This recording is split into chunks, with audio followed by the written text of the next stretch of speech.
Hey guys, we're just going to come in here and chat just a little bit. Justice for All just got off of his live with Stacey, which ended up cutting that live a little short. So I'm not going to play the live. Obviously, it just ended. But I did get a little bit. I just got the tail end of the interview with Stacey Wondra, but I can tell you the little bit of the interview that I got at the end because we went over Dolly's interview the other day. If you haven't seen it, I don't know where my pen is.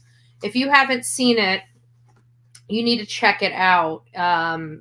What was it, like a day or so? Hey guys, nice to come on in. Come on in. This is just kind of an impromptu discussion because Justice for All just got off another interview with Stacey Wondra, with the Michael Monkey Vaughn case. His wife was accused of failing to call in, a deceased person. It was a charge. Um, but really, there really isn't a whole lot. Like we didn't sleuth our way to this point. Like they didn't just come up in a search or anything like that. Like they just kind of came out of left field. We didn't really know about them until Sarah was arrested. And then we learned after Sarah was arrested that her husband had already previously been arrested. And JD Huff kept all of this close to his chest. JD Huff is the chief of police out there in Fruitland, Idaho.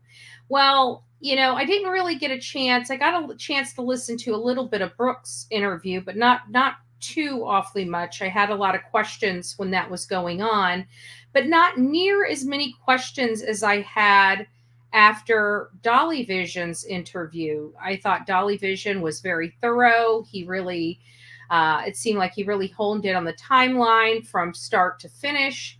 It was really good, but when you started comparing that next to the timeline, for Michael Monkey Vaughn and his disappearance, there was an hour difference. And I remember bringing that up, and I can tell you because I took copious notes. Remember, I was joking around saying I could be paper cut Tina, wah wah wah. Right? Remember, I could be paper cut Tina. Because I took so many notes, and it took me forever to get through that interview because I wanted to make sure that I had something I could go back to. I didn't make it detailed notes, I did my chicken scratch on it. But when I'm reading it, I know what was said. It's enough to remind me of the conversation. I hate Tutti Frutti. It's nice to see everybody in here tonight. I usually don't come in on Sunday nights, but like I said, I was reviewing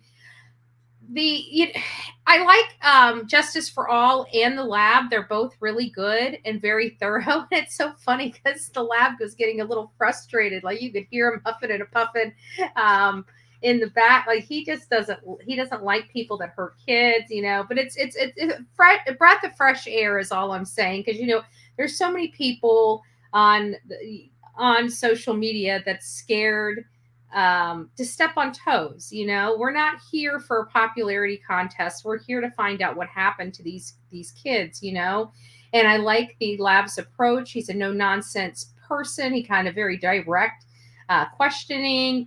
I like that. That for a person like me that is that way. I appreciate that. I'm a very direct person. I like people being just direct with me. No BS. Just tell me like it is. I'm an adult. What's the worst thing that could have happened? Nobody's killed you yet. Like, there's no need to lie, right? Right? We're too old for that nonsense, right? Just tell it like it is. Quit dancing. I'm just a straight shooter, I don't know. Yeah, no bar, no whole bar, or no bars. There we go. I can't speak tonight. But exactly. But I only caught the tail end. I know Justice for All is one of those people that goes on for a significant amount of time, or can. And it sounded like Stacey was starting to get a little flustered.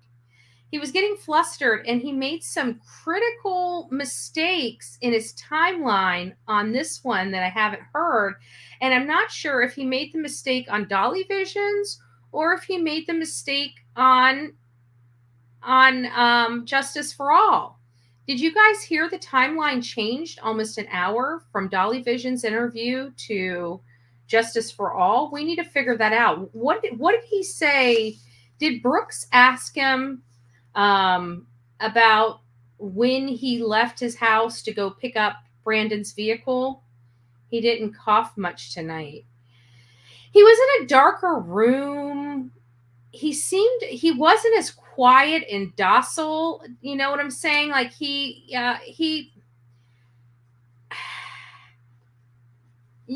he was getting pressured, he seemed to get more authoritarian. You know, he's been so calm, cool, and collective. You know, he had more power in his voice tonight in certain questions. Like he was feeling pressured, and it makes me weird. I don't know how I feel about that, because if he's feeling pressured by, just detailed questions, naturally my first question to myself would be, why is he feeling that way? And I don't know why he's feeling that way. This was the interview on Justice for All was a different type of interview than I've seen Stacey give so far, if that makes sense. He just seemed a little more aware, and more authoritarian. The Edit Twins, God bless you. Thank you, Love Bug. If you got your Bullhorn Betty gift membership, don't forget to tell the Edit Twins thank you. We love you. We love you. Thank you. Thank you. Barbara, it's nice to see you, love. Yes, I'm on. I don't usually come on, but again, it was something that just happened. It just happened on Justice for All's channel. And the timeline, I'm telling you, because I sat down here, I read these notes over and over again. As soon as he said this, I knew it was wrong. He just told Justice for All and Josh with the lab that they left their house at 6 p.m. That's what he just said, and didn't get back home until 10:20 p.m. And I'm like, nope. I took notes. I listened to it multiple times. I can tell you exactly where it is on Dolly's interview. I certainly can. And I know I told my audience to get their pen and paper out and take notes and make sure that you look at the timeline, that you write down the time. Don't worry about anything else. Just write these numbers down, right? We made sure we looked at the time, and we looked at the time thoroughly. And I can tell you specifically here on the notes, the official transcription, paper cut, Betty. That's it. PCB. Oh, good Lord. They're going to come up with instead of BHB, PCB. What do I keep hearing? I think there's something. Oh, it's over here. Is it over here? Oh, it is over here. Let me take this off. I think it's I still had Justin's thing up, and I kept hearing like a little click, a little hit, like every little bit, and I'm like, what is it? And it must be because it's off. It's weird. But they said they were in the red burgundy GMC. He made some statements that were a little, I don't know, questionable. Maybe it's because he knew what people were going to think when he said duffel bag. And so he preemptively, because he knows why Sarah's in jail, he preemptively knew that by telling the duffel bag that people would assume that. So he may have just preemptively expressed or explained that no boy could fit in it. Now, I don't know how he would know that unless he's actually tried to fit a boy in it. But I digress. I'm not going to allege that. I'm just saying it sounded really odd how it was said. But he did say, these were some of the questions that I had. Let me just, I don't know if they were ever answered, because again, I came into Justice for All's live late. I literally only got to listen whenever you heard me say hi, hey everyone. That's when I came into the room. So anything before that, I didn't hear. And when I did come into the room, they were discussing back and forth, and I happened to notice one of the first things I noticed is why he looks like he's sitting in the The dark. I'm referring to Stacey. Like his face was really, really dark.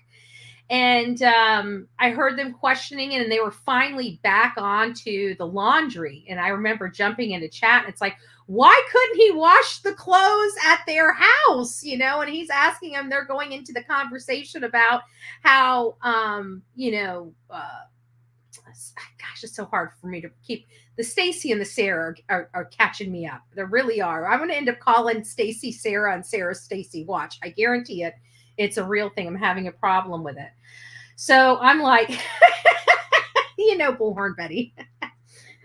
Justin isn't paying attention to me. He doesn't see me in the sea of 1,900 people. Let me go ahead and text him. Let me go ahead and blow up Justin for All's telephone number, his cell phone, his private cell phone number, so I can make sure that he gets my question right here and right now, because the world lives and breathes Bullhorn Betty, and I'm sorry, he wasn't paying attention to me, okay? And I had questions, damn it.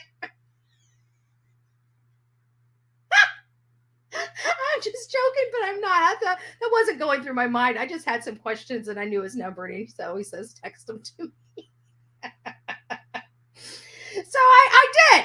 I took him up on the offer. I'm just saying. That's all I'm saying. I took him up on the offer to privately text him in the middle of 1,900 people. I'm just saying. I don't know.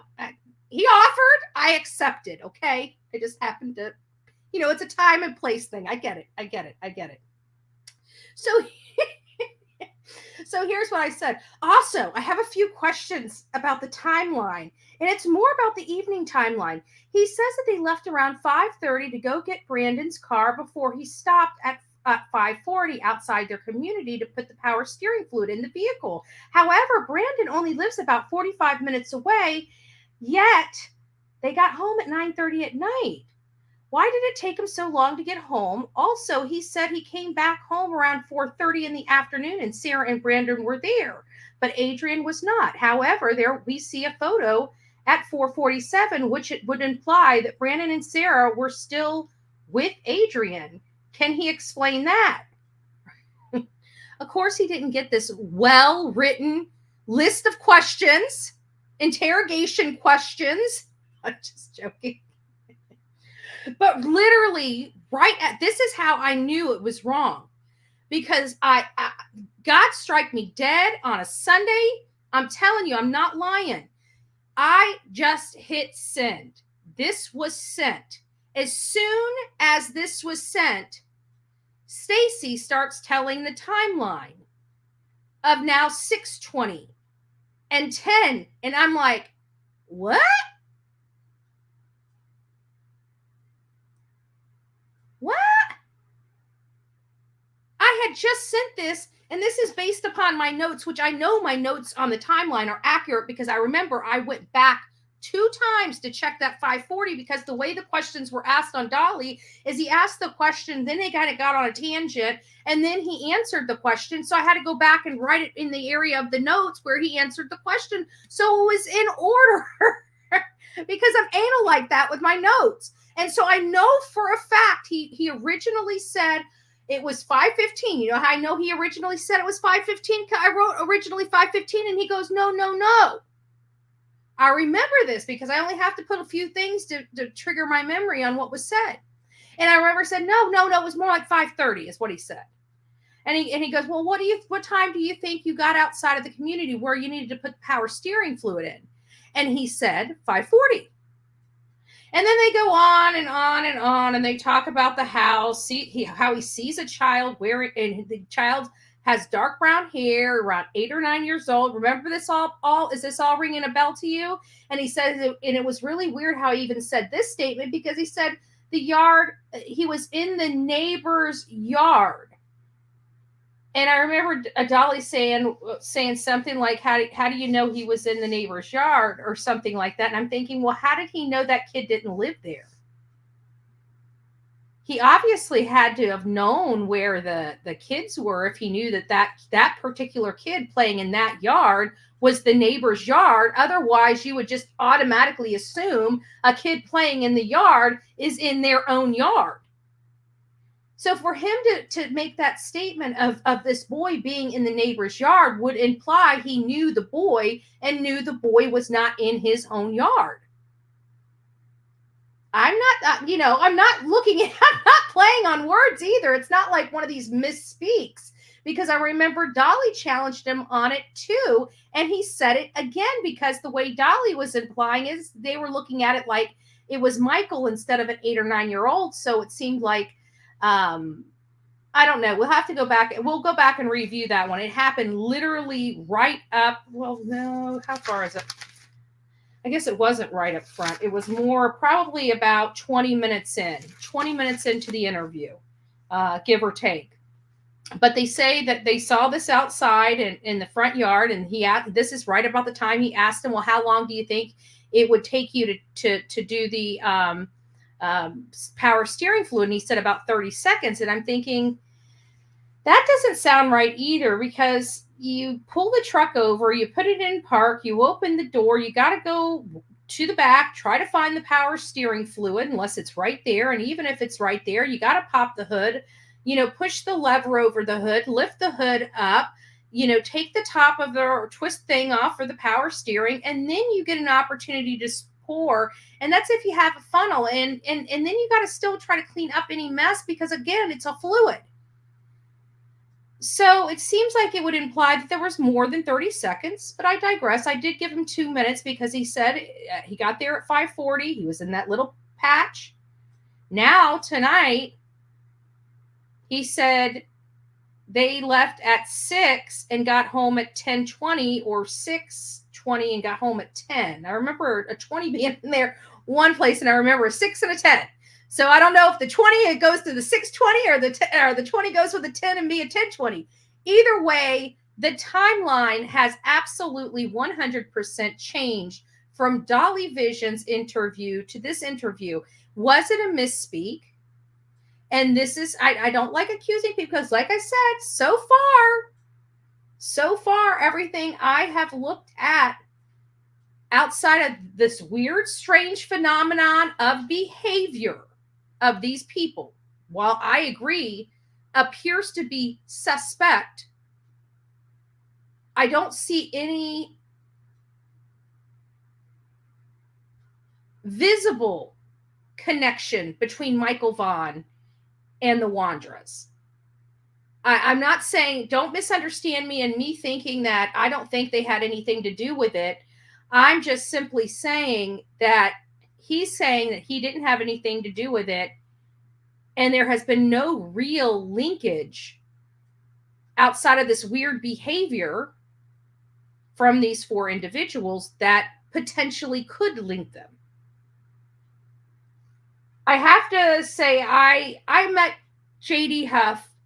I think he was a very strategic, thoughtful police chief. And one of the reasons why I give him that, he's very nice too, by the way, just kind of one of those thin, I don't know. He's just nice. I mean, he's just nice. I don't know. He's just nice. He's nice. And he's very, like I said, he's very, he thinks about things. And he was able to keep the Wondras out of the public eye and not under scrutiny of the public for a significant amount of time when they charged them for unrelated crimes. I applaud officers like J.D. Huff, because I always talk about the low-hanging fruit. When you don't know what to do and you don't have a case and you need to build a case, you look for low-hanging fruit, because at the end of the day, you want the bad guy behind bars so they don't do it again. And if you've got something there, a past abuse, a gun charge, get them off the streets. Get them off the streets and out of the know. Because the sooner you get those people off the streets, the less you have to worry about them destroying evidence, tampering with witnesses. You don't have, setting the narrative. You eliminate a lot of that nonsense by getting them behind bars quickly and as quickly as possible. Because if, depending on some circumstances, you could literally prevent them from using the phone outside of one phone call. You can literally prevent them from having phone calls until they're, charged. I can't remember. They have they can detain you for 48 hours or something like that. They can prevent you from having calls then during that time. They can give you your call so people know where you're at. But it's my understanding they can prevent you from ever making another call or knowing what's going on. That's the whole reason why they detain you. So, but long story short, they were there. The timeline changed. It changed potentially 20 or 40 minutes later.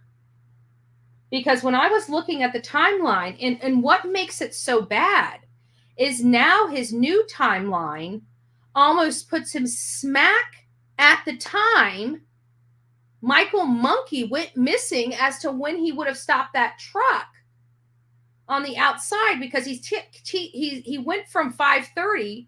Michael Monkey Vaughn is believed to have went missing between 6:40 and 7 p.m., a 20-minute window.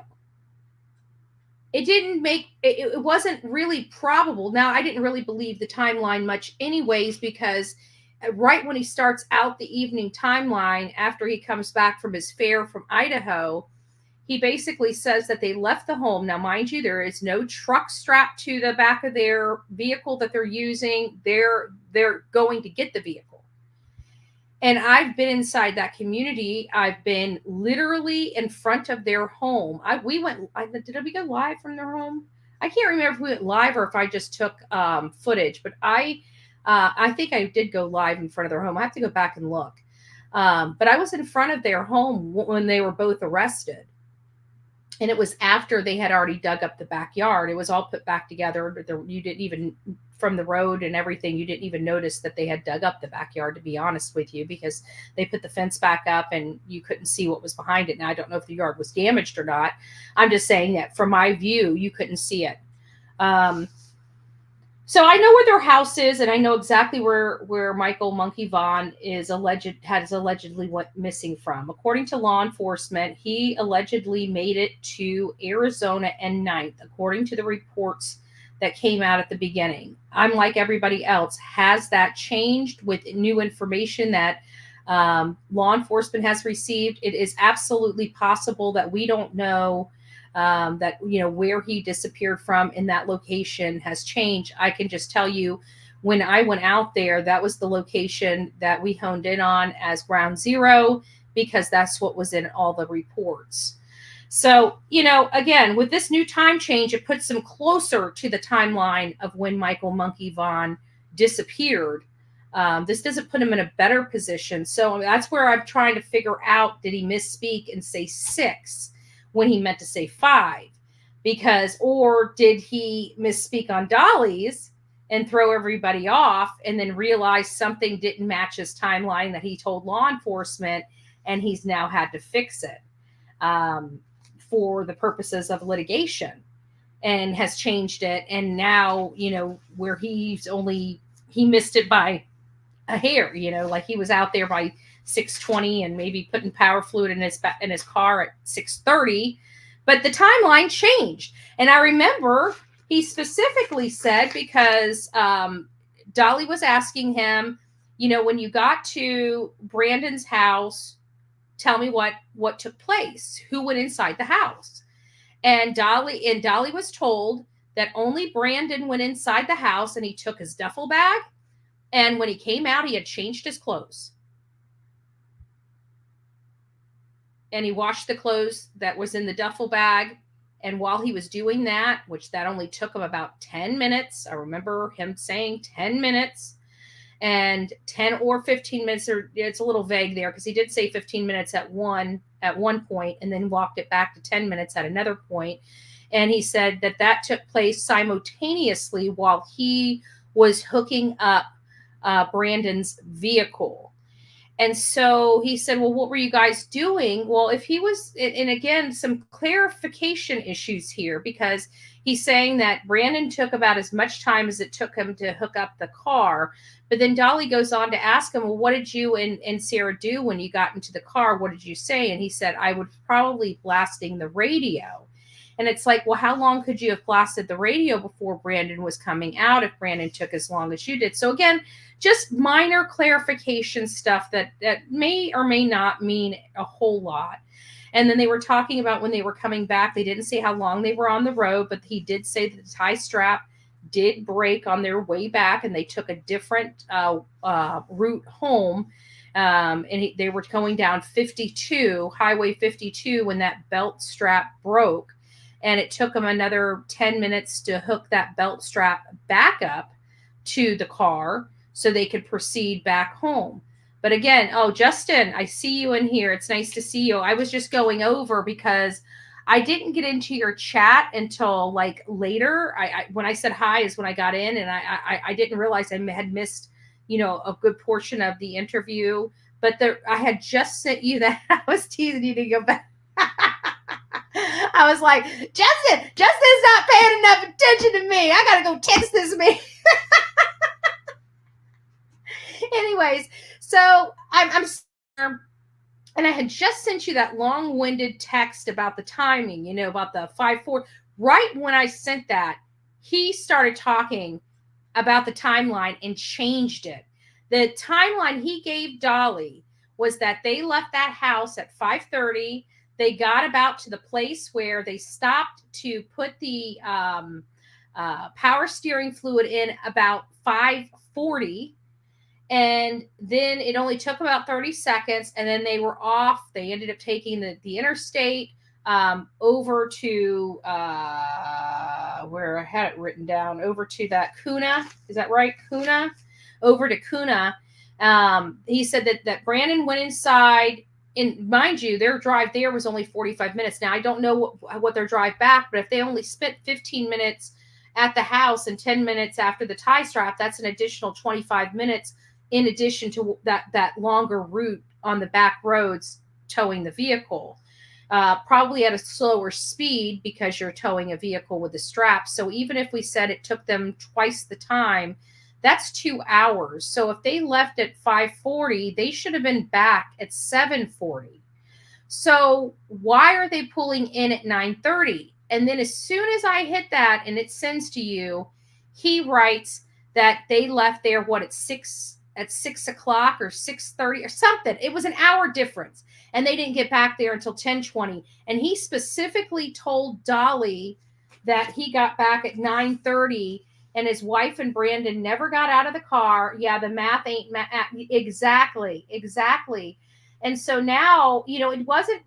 I had some clarification because I went over Dolly's entire interview, and I had some clarification questions because, in all fairness, I was looking at the demeanor of Stacey when he was talking, and so far his demeanor with everybody, from the news to the social media folks here have been very calm. He's been in a lazy position, really, nonchalant, never really getting overly excited or agitated in any way. And those are very good, calming things that you like to see when you're questioning somebody, especially that could potentially be a person of interest in a young boy's case. You never want to be thinking you're talking to somebody that could be perceived as a monster, right? So those are good traits to see in somebody when they are being questioned about some, not so comfortable information. But tonight was the first time that I saw him get a little more, he wasn't really in a lazy position. He was in a more assertive position. He was kind of in the dark, which was a little weird for me. While he was talking to you, his face seemed really, really extra dark tonight. And he seemed like he came from, you were able to spark some frustration a little bit because I heard his tempo and the power of his voice elevate and get more forceful at times, which was a complete difference. Yeah, I know you did. It was a complete different Stacey than we had seen in the past interviews. And that's what's really sparked this, because now it's like, wait a minute, because I don't like looking like, an idiot over here. And I like that, there really, and like I said, there really isn't a whole lot outside of when Sarah got arrested. That's when we heard the Wondra name. We had no clue who this was. This was almost like a Brian Koberger event. We were like, the Wondras, Who's the Wondras, you know? So it's not like they were on our radar, that there was something major going on here that put our focus onto them. It wasn't until the arrest that our focus went on them. But now that we're looking at them, we're looking at all this linkage and we're like, well, where's the linkage? And so far, based upon his interview with Dolly, I'm thinking, could it be? Could it not be? I didn't like some of his answers, and I even said we need to clarify on these because the questions that I had that could be clarified could be justified. You know what I'm saying? But tonight kind of made me change a little bit on that front, because I'm thinking he's not the same calm, cool, and collected person. Now I know Justin, I know Josh. I've seen Josh. I don't know Josh personally. I can know Justin, but I've seen Josh's work. He's like I said, he's a breath of fresh air. I like people that are go-getters. I like people that, say what they mean what they say, and they don't really say it mean. They're just a very direct, I don't walk on eggshells type of person. I appreciate people like that, is all I'm saying. And I know their ability to ask questions. And not only that, I know the fact that if there's this many interviews, most likely both of them have seen all of his interviews at this point and know what his story and timeline are. So when he went up there, they had a lot more than, say, Dolly had at the beginning, or say Brooks had at the beginning, or even the media that went out and met him. Now they've had several interviews to be able to cross-reference. And like I said, I just happened to send a question over to Justin at the time this man was answering that question, kind of. But when he was saying the timeline of what time he got out of that community, I know for a fact, because I just sent the text and I got the notes. And I trust my notes. I trust my notes because I know I have bad hearing problems, and these notes to be this detailed here, that means I went back, I rewound, fast forward, rewound. I heard every little thing. And if I didn't understand what it was, I amplified the volume and listened. I've got all the notes. I know specifically what he says. And I remember Dolly asking him, he started out with 5:15, and he said, no. It was 5:30. And Dolly said, well, what time do you think you actually got from your house out to where you ended up stopping and putting the power steering fluid in? And again, another clarifying question is, why didn't you put the power steering fluid in your home or while you were at the house? And if it was, well, I didn't realize it until I was driving. The minute you turned that first corner, you should have turned the car around and went back and took care of it, because you knew right then. It just doesn't make sense that you would then travel fully through your entire community to a spot outside of your community on a dirt patch to then stop with 3 people in your car so you can lift the hood and put power steering fluid in. It doesn't make sense. It seems like you would have done it, if you were going to do it on the side of the road, you would have done it in your community that doesn't have a whole lot of traffic, instead of on the one main drag going in and out of the house, or going in and out of the communities. It just, a lot of this stuff, because, other people that are out there maybe, but, we were there. We walked those streets from Brandy's house to the splash pad, over to their side of the community. Again, I've been at Sarah's mom's house. I've been at Sarah and Stacey's house. I know exactly where they are on both sides of the street, on opposite sides. Been to everywhere. Another question is, Stacey on one hand is saying that when he got home at 4:30, Sarah and Brandon were there, although there is conflicting corroborated information, and that is a post of Adrian with his son, which Sarah and Brandon said they were there at that time at 4:47. How could they be home with Stacey at 4:30 when he got home if they were still at that Applebee's in Nampa at 4:47? Because he told Dolly, again, remember, that he got home at 4:30 from his fare, and by 5:30 he's walking out the door very quickly. And he even stated that very quickly after he came home, they decided to go on ahead and get Brandon's vehicle. Drove out of the community, several turns, And then when they get on the main drag, that's when it was the right time to pull the car over and put power steering fluid in, just right at the same intersection as a boy, one block over, that a little boy disappears from.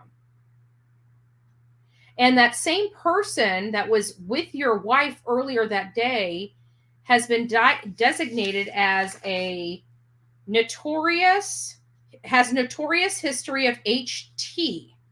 So a guy that has notorious history of HT was in the community the same exact day as the time, or as the boy went missing, the 27th. When did he actually leave?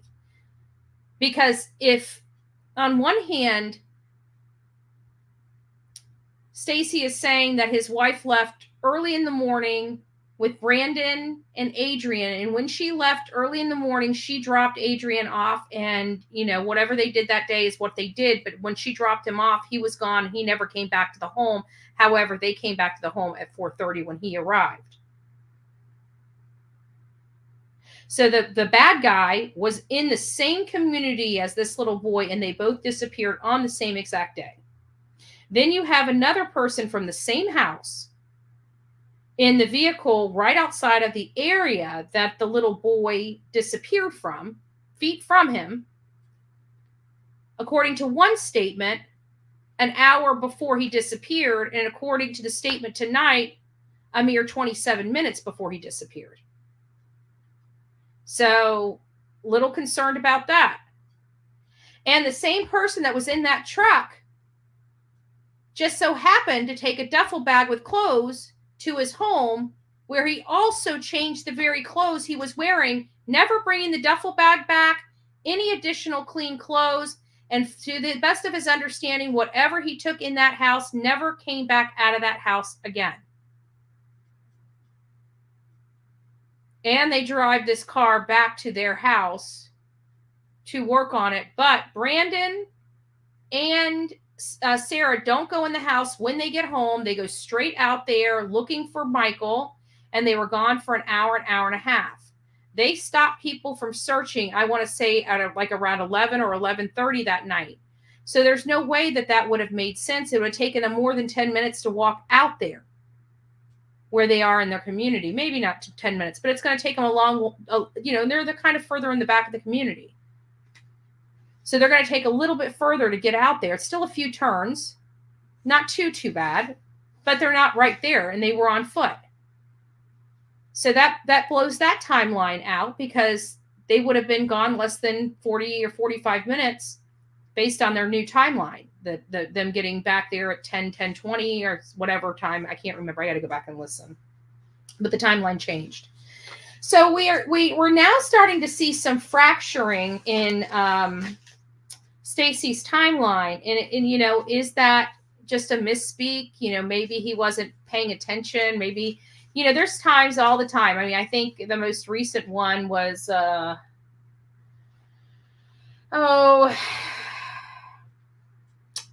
something happened in December. Which case was I talking about? Anyways, I said, I think it might have been Summer Wells. And I think it was Michael. I think it was Michael. And I was talking about, I can't remember, but I ended up misspeaking and kept saying June when I meant December. I think it was Brian Koberger. I kept saying June 30th. He was arrested June 30th, and I meant December 30th. But when I was talking to you guys like this, I was hearing it coming out as December 30th. But when I went to the replay, June 30th popped out. I'm like, what? Did I say June 30th? What did I say June for? So, I mean, it does happen. Could that be tonight? But he seemed really extra flustered. So I have to think that he made some fatal mistakes tonight. I think he did. Why would he be protecting Sarah and Brandon and potentially Adrian? I think it's because he's got some involvement, and if he squeals, they all are going to get in trouble. Something happened. I don't know what it is. In my opinion, I still haven't found the linkage. Yeah, I really haven't. I haven't found. Once this timeline gets a little bit tighter, I think we're going to see that's the reason why law enforcement is honing in on him. Now his timeline's moved up, and he was there a lot closer to the time Michael went missing than what he said on Dolly Vision's channel. So we're getting a little bit closer, and now we're starting to see why law enforcement's been on their ass and questioning them. Something ain't right, man. Something's not right. And the bad part about a lie is it's hard to remember what you said. And with Stacey, he's got a lot of things not in his favor. One is that, he has fetal alcohol syndrome. Two, he's been in bull riding accidents that have left him in, some type of medical despair in certain aspects of his life. And he's not the sharpest tool in the box. Do I think he is dumb as a box of rocks? Like people are making him out to be? No. Tonight proved that. I mean, he had the wherewithal to get a little frustrated. He wasn't that low-key guy that we've been seeing on the TVs. Sounds like he's been getting some pressure, like when people come out, he's probably now starting to get emails. He's probably not used to it. You know what I'm saying? And now he's starting to get flustered, and he's starting to feel the pressure of social media, asking him questions, clarifying questions, because we all have them. And as he starts bucking, answering those clarifying questions, people are going to start getting more aggressive. And, it's just, we see this phenomenon happen all the time. Yeah, pressure breaking pipes. You know it better than anybody. Absolutely. And he's just about to get a dose of the true crime genre, because we smell something that isn't smelling right. That the timeline, and this is a better timeline than we have for Candace Bly, right? This is a better timeline than we have for Candace Bly, and this is still Swiss cheese. Still Swiss cheese.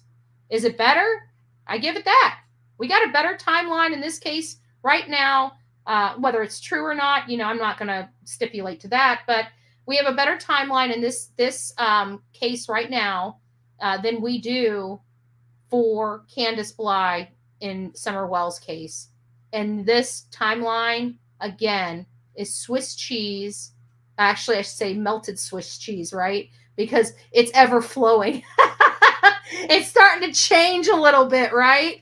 It's starting to melt a little bit. It's starting to get a little ooey gooey. Okay, the timeline as Stacey has it is starting to become ooey gooey. I like ooey gooey. I like ooey gooey better than moist. I got to be honest with you. I hate that word. So, but it's melted cheese, okay? And the reason why I'm saying is because I like Swiss cheese, because it talks about the holes, holes in the timeline, right? But this one is actually now starting to change rapidly. I mean, we went from 5:40 to after 6 now. I mean, I'm just kind of flabbergasted, and it's only been a couple days. So, pretty soon they're not going to be back home until midnight. They left him at 9:00 in the morning, didn't come back home until after midnight. I mean, I'm already starting to see the changes. They weren't here the whole day. They were out of town. All right, guys, I didn't want to take up too much of your time. Justin, thank you so very much for your interview. I wish I could have been there from the beginning. I'm going to go back and watch it and take notes for yours, and hopefully maybe get something together, because you got to go watch Dolly's if you haven't.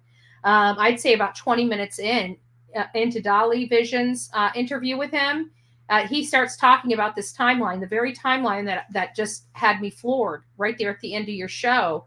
Him saying after 6, I know for a fact what he said. I know I almost can tell you verbatim, exactly word for word what was said. About 20 minutes in. I can't tell you that I didn't put down the actual mark, but it's about that. Thank you, Justice Jane. So you guys have a beautiful evening. Oh, let me pull this down. I'm in office too still. I've been working here all day. I promise you. I'm not. I mean, I have really been working today. Okay, I'm telling you, my My head was about to explode. And I was getting grumpy, and that's why I came live. I went over, I'm like, I haven't been on YouTube all day. I mean, outside of church this morning, I've been working. And even at the end of church, I ended up getting sidetracked. I didn't even say bye to anybody. I ended up getting sidetracked and didn't get it back in there to say bye to everybody. And I walked back in, and the whole church, the church had ended. It was right there. So I'm sorry, guys. I was bad today, but I had a lot of work, and I was just getting pulled like 1,000 different directions. And I realized I hadn't been on YouTube. So I get on YouTube and I see Justin, and I'm like, ooh, because I had all I had all those questions. Like, remember, I was on my live with Dolly, and I'm like, ooh, I want to get this question clarified and that question clarified. And I seen a great opportunity because there he is again. And so I'm throwing my questions in the chat. And it was all over but the crime, because Justin wasn't paying attention to me. I was floating in the sea of 1,900 people. Then I had to get serious. I had to pull out the text messages. And then ICU's in there, and she's like, I think he turned it off by now. She goes, I've already been blowing up his phone. ICU wasn't even being paid attention to. Wah, wah, wah. All right, guys, have an amazing Sunday. We will be back in the office tomorrow morning. Yay. Tuesday, we're probably going to have to, she says it's a true story. Tuesday, we're probably going to be starting. I know we've been enjoying our 7:30 time, but it's going to throw me off Tuesday. So we're probably going to I'm probably going to cut it in the middle and do like a 7:30 or 7 o'clock show and keep it at only an hour to an hour and a half. And hopefully we'll see how that works. I'm hoping that works well, but if it doesn't, but I'll see you guys tomorrow.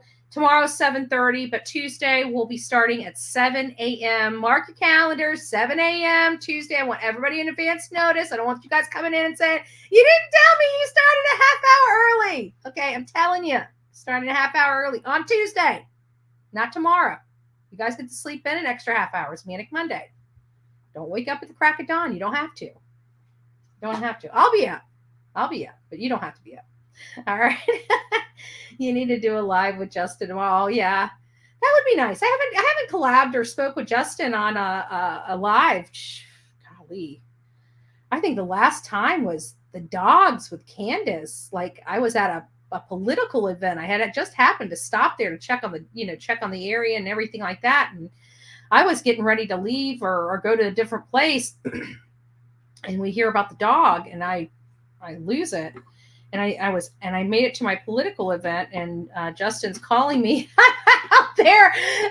There's all the, RVs and all the, generators and everything. And I'm trying to listen to them. My hearing sucks. And you get all like, in the back. I gotta tell you, we have some adventures, okay? People don't realize Justin and I have some stories, okay? It's true. Even ICU and I, we got some stories. All right, guys. Well, I'm gonna keep those in my closet where every bit of my other personal information belongs. Well, I thought only my skeletons belong there, but I guess not. Anyways, guys, have a great night. Happy Sunday. God bless you. Until next time, please be safe and kind to one another. We are lovers over here on the Bullhorn Betty Crime Stories. Love you. Peace out. Rock it out with your coffee beans out. Let me see how many more jingles I can get in there. All right, love you.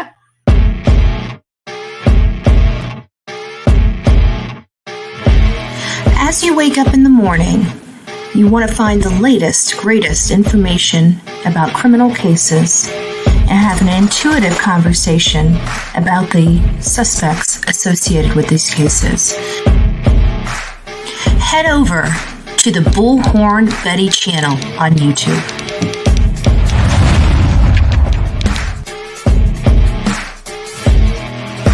Get breaking news right here on the Bullhorn Betty channel. Welcome to the Bullhorn Betty Coffee Club. Enjoy your stay and enjoy your day.